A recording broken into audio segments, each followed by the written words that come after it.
Love our Fridays.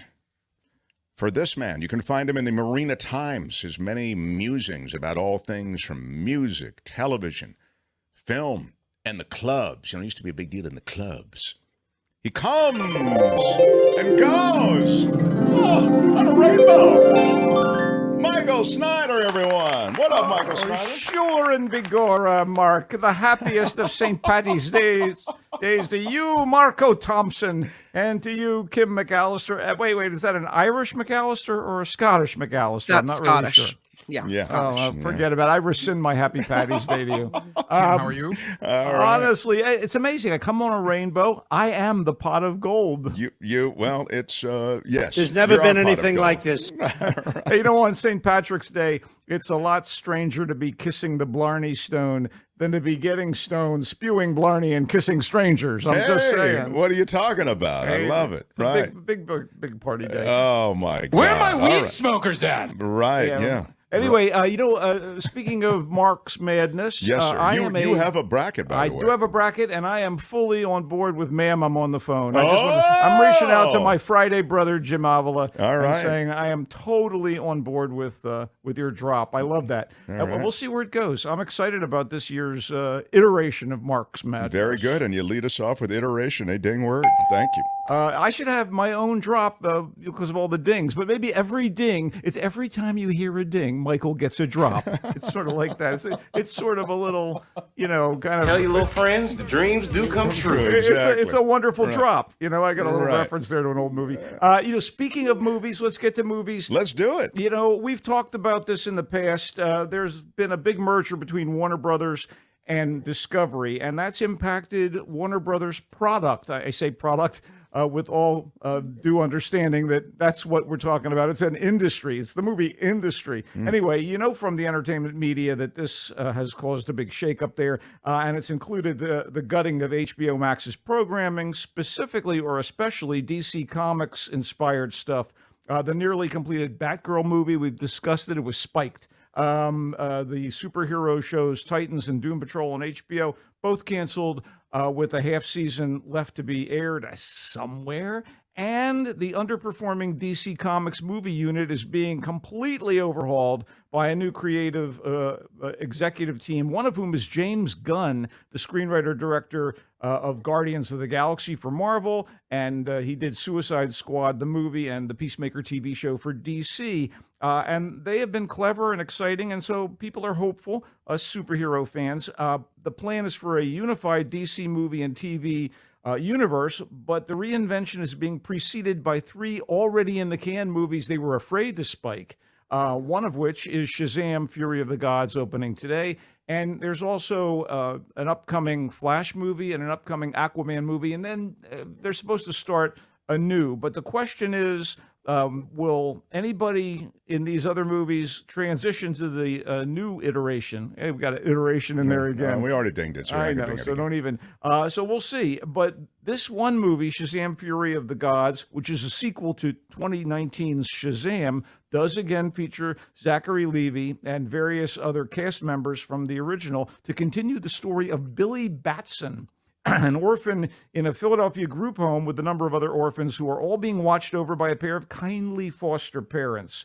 In case you don't know, Shazam was developed from the long-running Fawcett Comics knockoff of Superman from the 1940s. There were all these legal issues. He was the original Captain Marvel, so Marvel Comics got into a tizzy about who owns the name Captain Marvel. They rebranded this character, a big muscular guy in a big red suit, Shazam. And by the way, his enemies in the comics, all the way back to the 40s, referred to him as the Big Red Cheese, likely because he's a muscular guy in a red suit with a kind of endearing smile. But, the legal rambling and wrangling aside, the name Shazam comes from the magic word that transforms good-natured kid Billy Batson, played in the movies by Asher Angel, into the seemingly adult powerhouse Shazam, played by Levy, even though the character of Billy slash Shazam preceded the Tom Hanks movie Big. This is very much the same kind of kid in a grown man's body, only with superpowers. It's like a wish fulfillment thing. And you got your supervillains and a whole family of foster kids get to share Billy's powers, which by the way, were granted by a wizard in need of a champion to fight the forces of darkness. Wow. So in this installment, the antagonists versus Shazam and his family are the Daughters of Atlas. And they are played by Helen Mirren, Lucy Liu, and Rachel Zegler. So a little star power here. Yeah. The wizard is again played by Jimon Honsu. So the Daughters of Atlas are angry. They're fallen gods whose power was taken from them, and they want to steal power from Billy and his foster siblings. That's the basic crux of the story. And, you know, everybody's trying to keep their eyes from rolling amid tons of computer-generated hoo-ha and mythic creatures, which, by the way, start to pummel a viewer after a while. This is just not as focused, fresh, and giddy as the first Shazam, which presented kind of a charming origin story, but it has its moments as a kid-friendly, fun-sized bargain matinee, which, by the way, was directed by David F. Sandberg, the way a ringmaster might oversee a herd of bulky circus animals. Yeah, there's a lot going on, it sounds like. Way too much going on, but there you go. It's cluttered as hell, even more so than the Shazamalee's Rock of Eternity lair.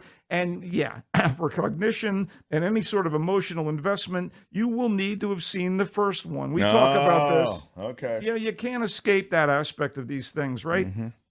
What? So anyway, you want to understand.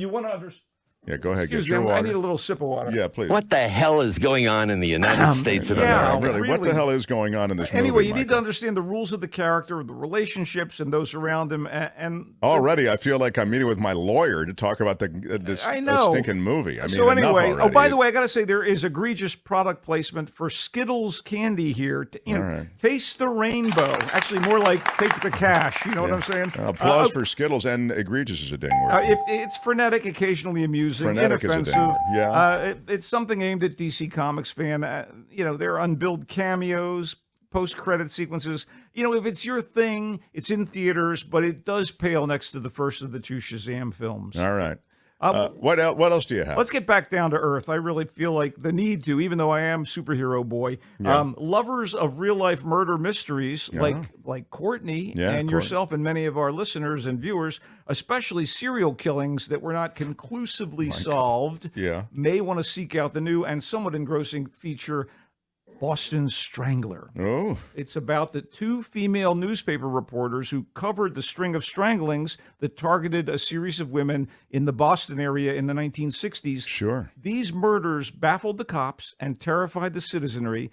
And through hindsight, we see that the women most dedicated to investigating the case were either dismissed or derided by fellow journalists, by local politicians, and by the police for much of their attempt to dig up the truth about this death-dealing phantom that they named the Boston Strangler. That's not fake. That's real. There have been other dramatizations of the story, including the one with Tony Curtis as prime suspect Albert DeSalvo, but this latest docudrama tells us that there was much more to the murders than the authorities thought when it all went down. Keira Knightley, quite good as Loretta McLaughlin, the style reporter whose yen for covering more serious matters leads her to basically realize that a number of area killings are interrelated. And Carrie Coon is also impressive as the savvy and hard-nosed reporter Jean Cole, who partners with Loretta to try and discover the mysterious culprit behind the deadly crimes. By the way, as I understand it, you know, there's this sense that it was a bunch of prostitutes who were killed or whatever, but that's not the case. Absolutely not. A lot of ordinary older women and then a few others.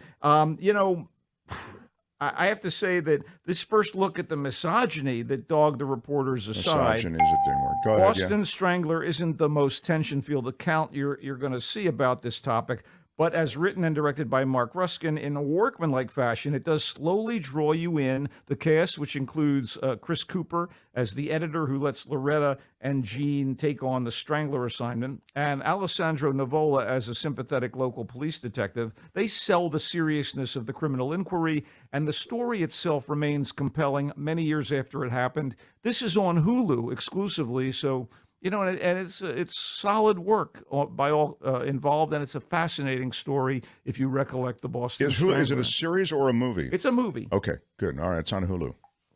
Let's wrap the movie coverage up today with Moving On.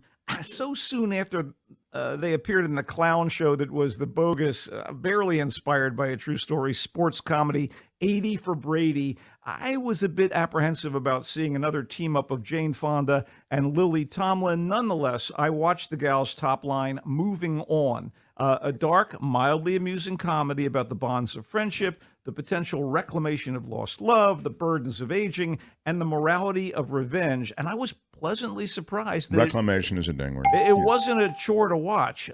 So even if it's a lightweight endeavor, all aspects of the story were dealt with in such a way that it never felt too labored. And Fonda and Tomlin make for a delightful, often prickly pair this time out. What is it about, Michael? Fonda is Claire, a divorced grandmother who travels from Ohio to L.A. to attend the funeral of her best friend. It turns out that for many years, she has harbored ill will toward her late friend's husband, played with noxious glee by Malcolm McDowell. In fact, she would like to kill the smug bastard, and she tries to enlist another dear friend of the deceased, Evelyn. Noxious is a ding word. Evelyn, a former classical cellist played by Tomlin. Although Claire and Evelyn have been estranged, their mutual hatred of the McDowell character brings them back together.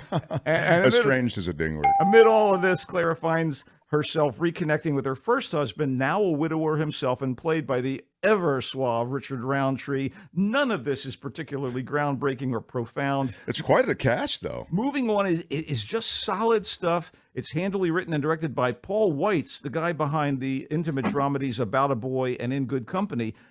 So, this is a talented director and writer, and it's certainly elevated by a quartet of reliable pros, still at the top of their games, McDowell, Roundtree, and especially Fonda and Tomlin. And it absolutely dispelled the stench of 80 for Brady. Moving On is available in theaters this weekend. Wow.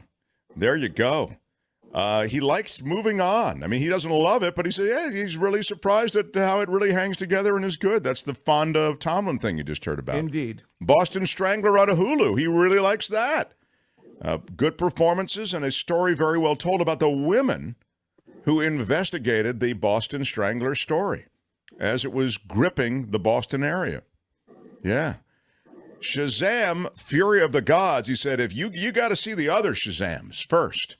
But if you've seen them, this is okay. It's okay. Again, damning with faint praise. I wish I could be more enthusiastic, but it just we've been here before. We'll see what this refurbishing of the DC movies and TV shows does to the quality of the work and also to audience interest. By the way, Mandalorian season 3 on Disney Plus kind of went off the rails with the most recent episode, but I still enjoy watching Pedro Pascal as this Ronin-like samurai-like wielder of swords and what have you. In the Star Wars universe, Ted Lasso Series 3 kicked off recently. I enjoy this show very much. It's a feel-good thing. It's won a bunch of Emmys. Sure. We know what it's about. It's a fish out of water.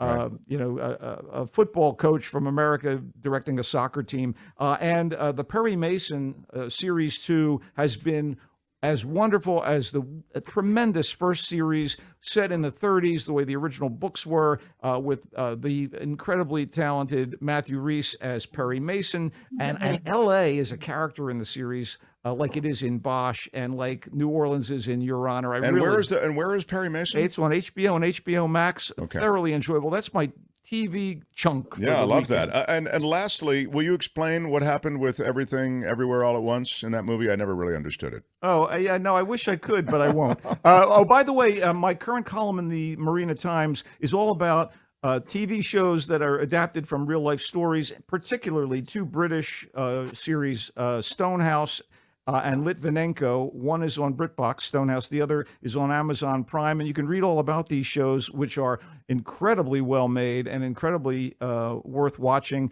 in the Marina Times. If you don't get the paper itself, marinatimes.com. Thank you for reading. And as always, thank you for the forum, Mark. Yeah, I really do enjoy having you in.